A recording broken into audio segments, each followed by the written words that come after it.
Meanwhile, back in the Vatican, it sounds crazy, but it's true. Pope Stephen the Sixth was also known as the Mad Pope. It sounds like somebody was going to sell you a car. He was elected in 896 and carried a grudge against the former Pope Formosus. Apparently, Pope Formosus had pissed off the new pope by crowning someone who was, I guess, unlawful to the heirs or to the Charlemagne's crown. So this is like, 896, somewhere around in there. As I said, in 896, he Pope Formosus crowned Anoph of Catanina at the St. Peter's Basilica, and this really upset him greatly. This member of the Charlemagne family experiences severe paralysis. Apparently, he was going to do battle with someone else, but he had to return to Germany. So Pope Formosus had been dead for about 9 months. Again, when Stephen the Sixth decided to exhume his body and put him on trial. Talking about digging up history. Um, the former pope was arrayed in full papal guard and naturally was set up on a throne. And instead of the Roman Senate, it was known as the Cadaver Synod. The whole scene plays out in the council chambers. They gave the corpse even a lawyer. I think he was still alive, the lawyer was. Almost immediately, Stephen released on the body with vicious questions about the past action while carrying on his papal duties.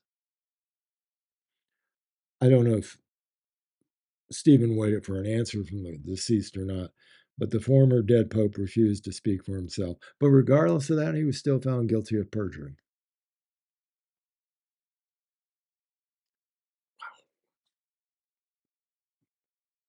After Stephen's rants, the corpse was tossed from the balcony to a group beneath the chambers. The body of the former pope was taken to the Tiber River and deposited there. Later, the body was found, and again, as before, it received the proper Christian burial. However, all the ordinances and ordinations, issued by the Pope Formosus was annulled by the Church. Well, unfortunately for Pope Stephen VI, his actions against a dead person didn't set well with the Roman leaders, and a plot was launched to find a more stable pope, someone who didn't directly talk to dead people. At first, Stephen was placed in jail, and then later he was just brought to his demise by limiting his air intake. Again, trying to conform to the likes of YouTube. And for the next few hundred years, this I set a precedent here. Next few hundred years, being a pontiff was pretty tough occupation. Adrian III lasted about a year, 84 to 85. Uh, Probably took something that disagreed with him and stopped him from living. Leo V bought the big one on the hands of a strangler in 903. John X was smothered with a pillow. Pillow.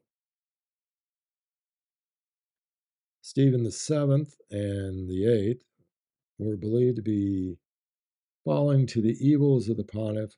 That means basically they died from an inside job. We don't know. Probably strangled.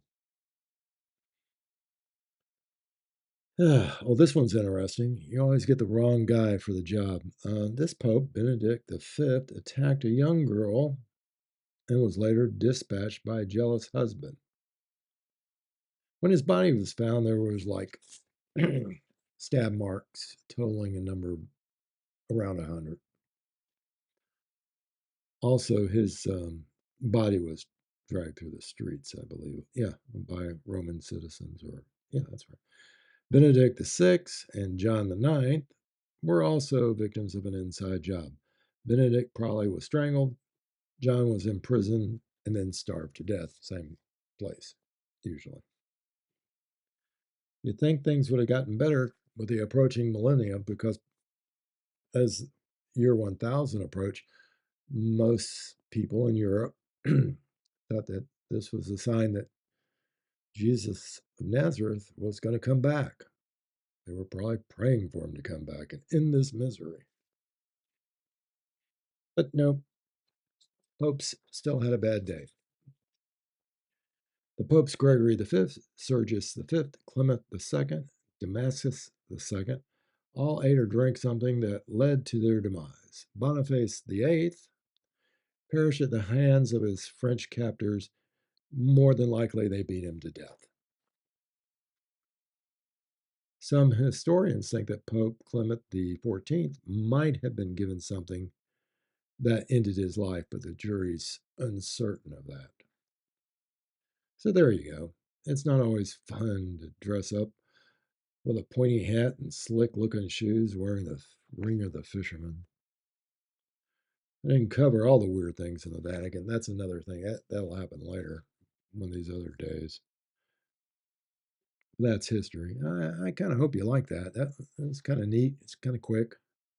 If you like what you see, please subscribe.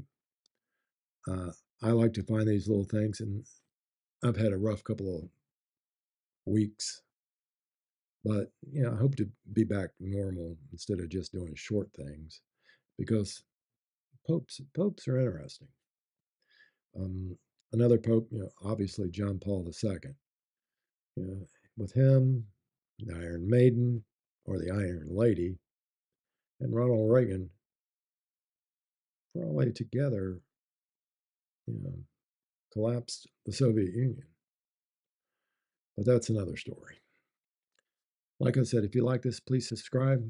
I'll leave a comment. If you didn't like it, that's great. If there's something you want to see, I love a challenge.